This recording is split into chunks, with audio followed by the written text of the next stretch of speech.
For decades, been the beneficiary of a U.S. government trade agreement granting hundreds of millions of dollars for favorable access to U.S. markets, allowing Ethiopian Airlines in recent years to build a global fleet and become one of the world's leading airlines.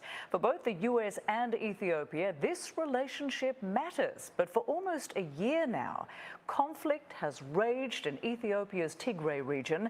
Numerous CNN investigations have uncovered evidence of Ethiopian government atrocities. CNN has now found evidence that Ethiopian Airlines cargo carriers have been shuttling weapons between Ethiopia and Eritrea in what experts believe may constitute a violation of international law and that trade agreement with the US. Here's Nema El-Baga. With direct flights from over 95 international destinations, fly Ethiopian Airlines, the new Spirit of Africa, a Star Alliance member. State-owned Ethiopian Airlines is Africa's premier carrier of passenger and freight traffic. But among the regular cargo, evidence of sinister shipments. CNN can reveal, based on documentary evidence and witnesses' accounts, Ethiopian Airlines has been transporting weapons between Ethiopia and Eritrea since the beginning of the war in Ethiopia that has seen thousands killed. According to aviation experts, this would constitute a violation of aviation law. Among the evidence are these stills that were taken on board Ethiopian Airlines flight ET-3313 and verified by CNN.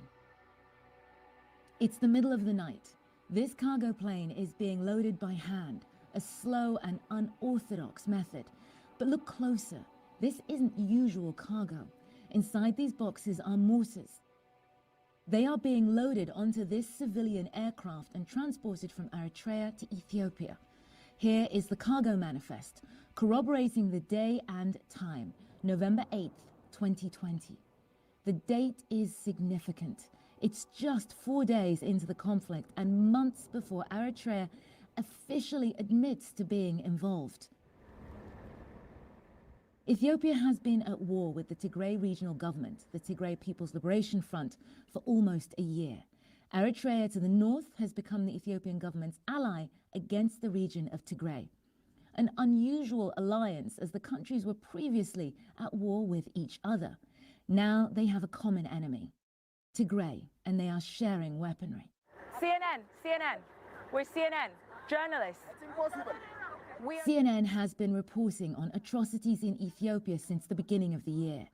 If you want to have detained a CNN team, then that's what's happened now, because we're not going to the camp willingly. We traveled to Tigray last April and saw for ourselves Eritrean troops manning checkpoints with impunity, while the Ethiopian government denied their presence on the ground. That relationship between Ethiopia and Eritrea began months earlier in November 2020, which coincided with an increase in the movement of weapons, shuttled back and forth from the Ethiopian capital to Eritrea. During the same month, there was also a series of massacres in the region of Tigray. An Ethiopian Airlines employee turned whistleblower spoke to CNN about how he had to deal with an unusual request. So my I'm thinking about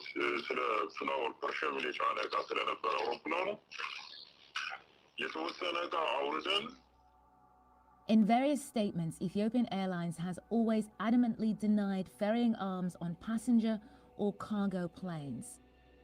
But in addition to speaking with whistleblowers, verifying cargo manifests and authenticating stills, CNN has obtained airway bill receipts that show at least 6 occasions in November where Ethiopian Airlines billed the Ethiopian Ministry of Defense to ship military items, including guns and ammunition, to Eritrea.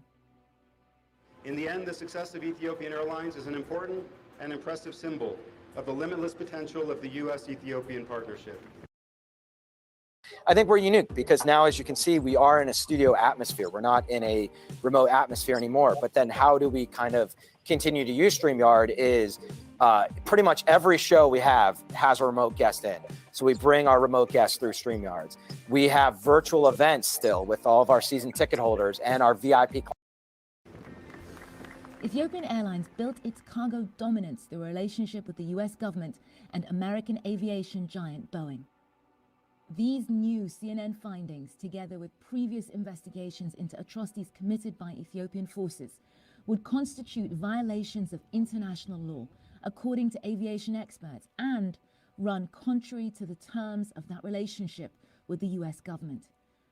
Whether this forces the US to act substantively against the Ethiopian government remains to be seen. Ni'ma al-Bagher, CNN, London. Responding to CNN's latest investigation, Ethiopian Airlines said it complies with all aviation regulations and, quote, to the best of its knowledge and its records, it has not transported any war armament in any of its routes by any of its aircraft.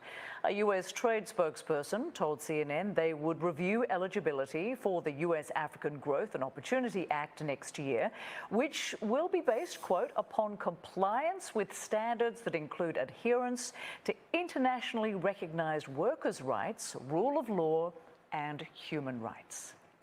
Well, after the review, the U.S. trade representative could possibly recommend that the U.S. president add or remove certain countries from AGOA beneficiary country status.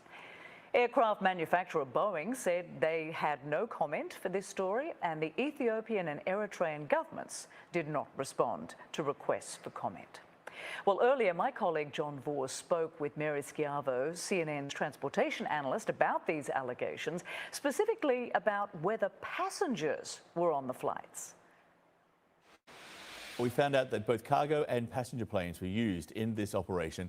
The CNN has no evidence that commercial passengers were on any of the flights carrying weapons.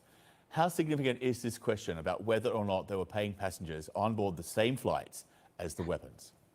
Well, if they were paying passengers on board, or any passengers on board for that matter, even if it was deadheading passengers, then that violates a number of laws, because at that point it would be a civilian flight, a civilian carrier, and a scheduled commercial passenger carrier. And they, of course, cannot carry munitions, war supplies, material in the, presumably they were calling this that they were carrying war supplies and not just smuggling guns.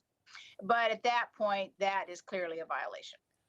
Because the Ethiopian government, as the owner of Ethiopian Airlines, it can decide whether or not the flight is a civilian flight, even if it's the same plane, or if it's a commercial flight, right? That's right. And many countries have those kinds of laws, including the United States. In times of national emergency, the United States can declare that the civilian airlines become basically part of a fleet to serve the country, and the government can order them to become part of this national emergency. Now, every country has their own set of laws. Ethiopia's laws may be very different, and it's also different because they own the airline. The government owns the airline, but many countries have laws in place that allow them in times of emergency to use commercial planes, commercial airlines, to perform military, quasi-military functions.